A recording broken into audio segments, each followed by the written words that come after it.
It was a calm, clear day over ancient Egypt. The Nile shimmered in the sun. Scribes recorded daily events, and the priests chanted beneath golden statues of Ra. But suddenly, something appeared in the sky, something the world had never seen before. They weren't birds, they weren't clouds, they weren't even chariots. They were flying discs, flaming, glowing, whirling in the air, silent, but terrifying. This isn't science fiction. It's not a tale from a modern conspiracy theory book. It's written in an ancient papyrus, a document that's over 3,000 years old. And for years, it was hidden. Tonight, on Shadows Unfolded, we journey back through lost records, Vatican vaults, ancient hieroglyphs, and the mystery of the Tulli Papyrus, a document that may just describe the first recorded UFO invasion in human history. And perhaps something far more.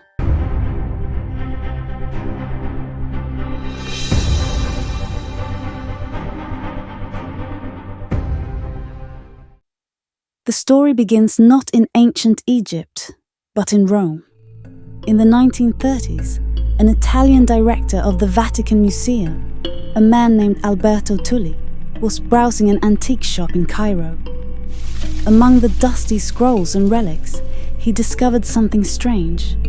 A papyrus allegedly from the reign of Pharaoh Thutmose III, one of the greatest warrior kings of Egypt's 18th dynasty. But this document didn't talk about war. It didn't record taxes or royal decrees. It spoke of fire, light, strange discs in the sky. Tulli, stunned by what he'd found, couldn't afford to buy the original. So he made a copy, a transcription, using modern hieroglyphic conventions. That transcription would later be translated by Boris de Reichenwils, an Italian Egyptologist. The translation? It reads like something from a modern UFO report. Let's look at what it actually says. In the year 22, of the 3rd month of winter, 6th hour of the day, the scribes of the House of Life noticed a circle of fire coming in the sky. It had no head. The breath of its mouth had a foul odor.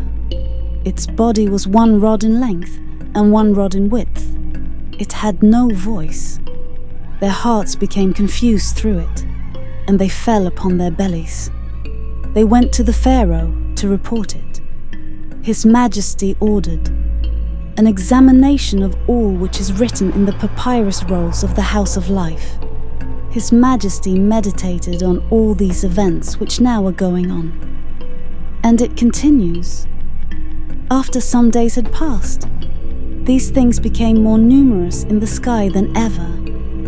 They shone more than the brightness of the sun, and extended to the limits of the 4 supports of heaven. Powerful was the position of the fiery discs. This was no one-time event. The skies were full of them. And then, it was after supper when the discs ascended even higher in the sky, heading south. Fish and other volatiles fell from the heavens, a marvel never before known in the history of the land. This is astonishing. But the obvious question is it real? To understand this, let's meet the pharaoh behind this mystery, Thutmose III. He ruled from around 1479 to 1425 BCE and is often called the Napoleon of Egypt. He led 17 military campaigns, expanded Egypt's borders further than ever before, and was known for his discipline, strategy, and leadership. But he was also deeply religious, with strong connections to the priesthood. If something unexplainable occurred in his reign, you can be sure his scribes recorded it meticulously. And if such a phenomenon occurred, flaming discs in the sky, it would have shaken the religious and political fabric of Egypt. Could this event have influenced religious symbolism later? Could the sun disk, or the Aten, associated with the later pharaoh Akhenaten, have stemmed from such a sight? Or was the papyrus simply symbolic? Let's dig deeper. The Tulli Papyrus, unfortunately, is not in a museum today. Why? Because the original document, if it existed, is lost. What survives is a copy made by Tulli and preserved in notes and archives. The Vatican, when questioned, denied having the papyrus in their possession. So why does this matter? Because it raises the possibility that the most ancient written record of a UFO event is being hidden, or was simply lost due to negligence. Here's the real twist. Some believe the Vatican intentionally suppressed it. Why? Because it doesn't fit traditional religious narratives. Others say Tulli was duped and the papyrus was a fake. But if that's true, why is it so linguistically accurate? Why would someone in the 1930s forge a document using obscure Egyptian formatting, pre-UFO craze? This brings us to a controversial possibility. Mainstream Egyptologists are skeptical. They argue the papyrus lacks provenance. It's not in a museum. There's no physical original. Without that, they say, it's a forgery, or at best, misunderstood poetry. But UFO researchers disagree. They point out that the descriptions are specific and not metaphorical. Circle of fire is unlike any known Egyptian religious symbol. The event caused fear, confusion, and reverence, suggesting it wasn't a normal celestial sighting. Even NASA scientists have studied ancient records of strange lights in the sky. Comets, aurorae, meteors. But this doesn't match. No sound, no tail, no movement across the sky. Just hovering, glowing discs. One scholar remarked, "If this was metaphor, it was the most literal metaphor in the entire Egyptian corpus." So what could it have been? Let's zoom out. Egypt isn't the only ancient civilization to record such phenomena. In India, the Vimanas are flying crafts described in Vedic literature, sometimes glowing, sometimes weaponized. The ancient Sumerians spoke of Anunnaki descending from the heavens. In China, 500 BC records mention a moonboat flying across the sky. In 218 BC Rome, round shields were seen in the sky, according to Livy, the Roman historian. Across civilizations, there are patterns, round, glowing, descending from the heavens, causing confusion. So is it possible that the Tulli Papyrus is just one piece of a much larger puzzle? Could the event simply have been a natural phenomenon? Let's consider ball lightning? Unlikely. It's random, short-lived, and doesn't explain multiple coordinated disks. Comet swarm? Doesn't hover. Always moves visibly across the sky. Aurora borealis? Egypt's latitude makes that unlikely. Volcanic ash reflecting sunlight? Maybe, but again, not disc-shaped, and wouldn't fly silently. No natural explanation fits cleanly. Even skeptics admit, if the document is authentic, then the described event is highly anomalous.